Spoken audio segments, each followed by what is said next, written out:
Oke, ketemu lagi dengan saya di dalam pembahasan soal-soal KSN IPA tingkat kabupaten tahun 2020. Di sini pada video ini yang akan saya bahas adalah soal nomor 36 sampai 40. Baik, langsung saja ke nomor soal 36. Nah, untuk soal nomor 36 ini bisa kita data dulu apa yang diketahui.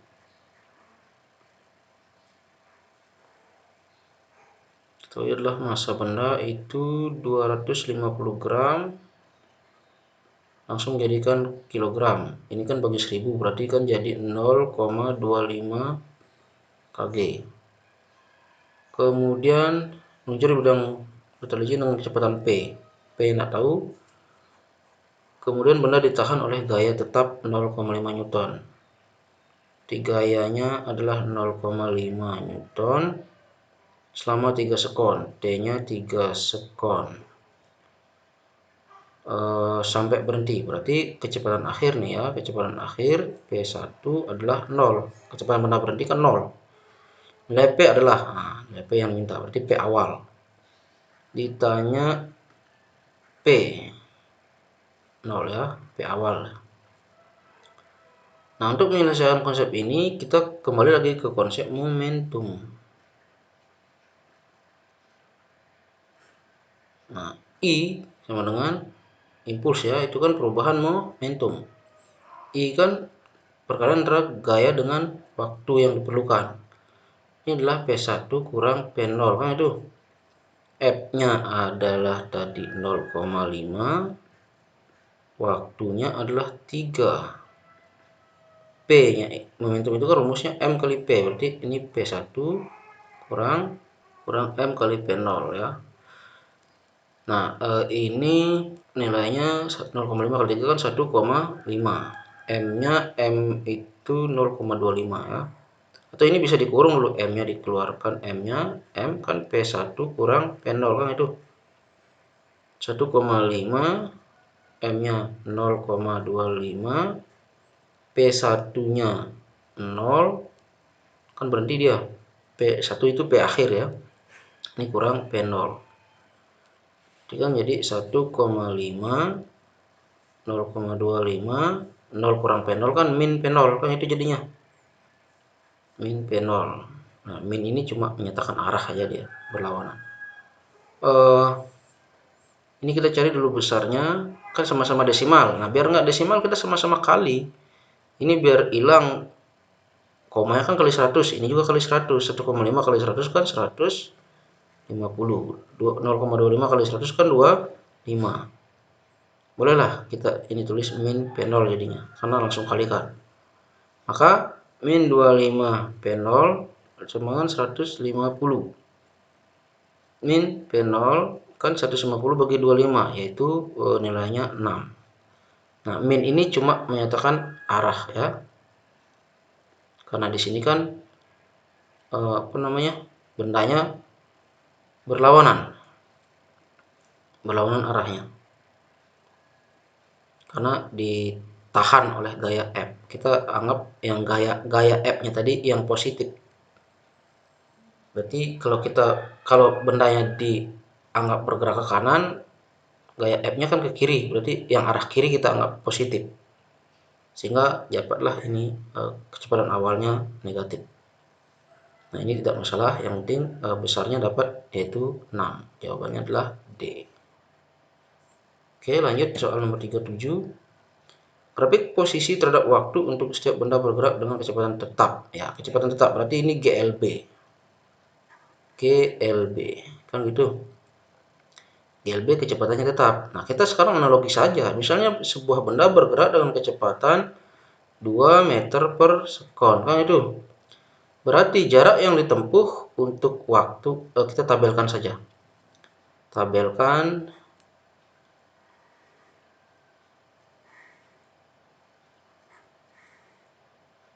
ya, maaf ini agak kurang rapi ya. Kita tabelkan misalkan ini adalah kecepatan, ini waktu, ini jarak. Kecepatan kan tetap 2, karena kecepatan tetap ini 2, ini 2. Ini juga 2. Ya. Dan untuk satu sekon pertama, satu sekon kedua, 3 sekon, 4 sekon, kan itu. Nah, berapa jarak yang ditempuh pada saat sekon pertama? Nah, S itu kan rumusnya kan P kali T. Atau kita baca dari keterangan kecepatan ini. Kita baca ini kan artinya kecepatan 2 meter per sekon kan artinya dia menempuh jarak 2 meter dalam 1 sekon. Berarti dalam 1 sekon dia menempuh jarak 2 meter. Kemudian dalam 2 sekon berarti berapa jarak yang ditempuh? Kan jadinya 4. Dalam 3 sekon berapa? Kan 6. Dalam 4 sekon ya 8. Kan kecepatannya tetap. Nah, inilah yang akan sekarang kita gambarkan dalam bentuk grafik. ST kan itu grafiknya, ini dia. Ya. Ini arah atas ini S, ini T. 1 2 3 4 5 6 7 8. 1 2 3 4 5 ya, anggap. Nah, untuk di detik pertama ini kan 1, ini 2, ini 3, ini 4. Dia kan menempuh jarak tadi berapa? Untuk detik pertama kan 2. Berarti ini ya pertemuannya. Ya, ini anggap. Dan untuk detik kedua kan dia menempuh jarak 4. Mana 4? 1 2 3 4 ini ya. Ya, ini. Untuk detik ketiga kan 6. 4 5 6 kan itu jadinya. Ini detik ketiga. Ya. Detik ke jarak 8 itu ketika 4 sekon. Ini dia. Nah, ini sekarang dihubungkan grafiknya. Ya, kan jadinya grafiknya adalah grafik linier. Oke, next. Nomor 38. Nah, sebuah kereta bergerak mendaki dengan percepatan tetap ya. Jadi ini adalah GLBB dengan jalur bidang miring pada sudut 30 derajat. Oke. Untuk soal ini kita gambar. Kita gambar, misalnya ini bidang miringnya. Ini 30 derajat. Kita gambar posisi bendanya. Misalnya sudah sampai di sini dia. Ingat, setiap benda dia yang memiliki massa pasti memiliki gaya. Ingat ya konsepnya, setiap benda yang memiliki massa pasti ditarik oleh gravitasi bumi. Sehingga dia memiliki yang namanya gaya berat. Turun, ini namanya W. Gaya berat. Nah, kita uraikan sekarang gaya berat ini ke jalur bidang miring ini ya. Searah dengan bidang miring ini dan uraikan ke sini boleh. Uraikan. Kita ambil garis ke sini lah. Ya, sumbu X ya kita buat. Oke, kita uraikan. Ya, ini adalah W. Sin. Ini adalah W cos. Ini kan ada sudut di sini. Nah, kemudian ada apa lagi? Ada gaya ya. Ya, untuk menahan kotak kan itu. Untuk menahan kotak berarti ini ada gaya di sini. Ada gaya F. Sehingga ada timbul 2 buah gaya yang bekerja pada kotak ini nanti. Nah, untuk menjawab soal ini kita pakai hukum Newton. Hukum Newton 2. Kenapa? Karena di sini ada percepatan. Langsung sigma F sama dengan M kali A. Nah, itu. Nah, sigma F ada berapa gaya yang bekerja? Kan ada 2. Nah, itu. Nah, berarti biar dia bisa bertahan di tempatnya berapa diperlukan gaya. Nah, itu kita anggap gaya F-nya lah yang positif, yang bergerak kanan, sehingga kurangkan saja F min W sin theta, karena ini kan yang ini kan ada W sin theta ini. Ingat, ini gaya yang F, ini W sin theta. Itu sama dengan M kali A. F min W. W tadi berapa? W itu kan M kali G. W sama dengan M kali G. M kali G. M-nya tadi 800 ya, berarti kan 0,8. Jadi kan kilogram langsung kali 10. Berarti kan ini 8. Berarti beratnya 8 Newton. Nah, ini berarti W-nya 8 sin 30 derajat. Ini tuh sama dengan M. M-nya kan 0,8 kali 2. F min 8 kali, nah sin 30 kan nilainya setengah. Ini sama dengan 0,8 kali 2 kan 1,6. Jadi F kurang 8 kali setengah kan 4. Sama dengan 1,6 kan itu. Jadi F sama dengan 1,6. 4 nya pindah ke kanan kan jadi tambah 4. Jadi 5,6. Jadi gaya yang diperlukan adalah sebesar 5,6 Newton. Next, soal nomor 39. Sebuah kotak kedap air bermasa 4 kg ditimbang dalam keadaan terendam seluruhnya dalam air. Tercatat beratnya 34 Newton. Oke. Ini yang 34 Newton ini berat semu ya. Berat semu itu artinya berat yang terbaca ketika benda itu ditimbang di dalam air. Tidak berat aslinya. Nah, pernahkah kalian mengangkat beban di air? Kan akan terasa lebih ringan dari berat ketika diangkat di udara. Itu yang dinamakan dengan berat semu. Nah, ketika benda ditimbang di udara, itu akan menunjukkan berat aslinya. Kemudian ketika ditimbang di air, itu akan menunjukkan berat semu. Akan terasa lebih ringan, sehingga beratnya menjadi berkurang, seolah-olah berkurang. Kenapa? Karena ada gaya ke atas yang disebut dengan gaya Archimedes yang membantu, yang dilakukan oleh air. Sehingga berat semu ini adalah, besarnya terbaca adalah berat semu, itu adalah berat di udara dikurangi oleh bantuan gaya Archimedes. Ya, misalnya gaya Archimedesnya kan gaya yang membantu mendorong benda itu ke atas. Atau kalau kita gambarkan seperti ini. Ini misalnya air. Ya, berada di air. Nah, ini kan benda ini mempunyai berat yang arahnya ke bawah, kan itu W. Dan ini ada gaya ke atas sebesar F A karena dilakukan oleh air, gaya Archimedes. Sehingga berat semu yang nanti yang akan terbaca pasti berubah dari keadaan sebenarnya. Sehingga ini dikurangkan berat di udara. Nah, sekarang lihat di soal. Kedap air ditimbang dalam keadaan rendam. Ini berat sebenarnya berat semuanya kan terbaca 34 tadi. 34. Nah, ini berat di udara kan bisa dicari. Berat di udara kan masanya udah ada 4. Berarti kan rumusnya berat itu kan M kali G. Min, nah gaya ke atas ini atau gaya Archimedes itu rumusnya adalah Rho PG. Ini 34. Masanya ini adalah 4 kali 10. Rho-nya tadi adalah ini 1000 ya. 1000 kali volumenya tidak ada kali 10. 34 ini tetap ya. Kemudian 4 kali 10 kan 40 kurang 1000 kali 10.000 kan 10.000 volume kan itu jadinya.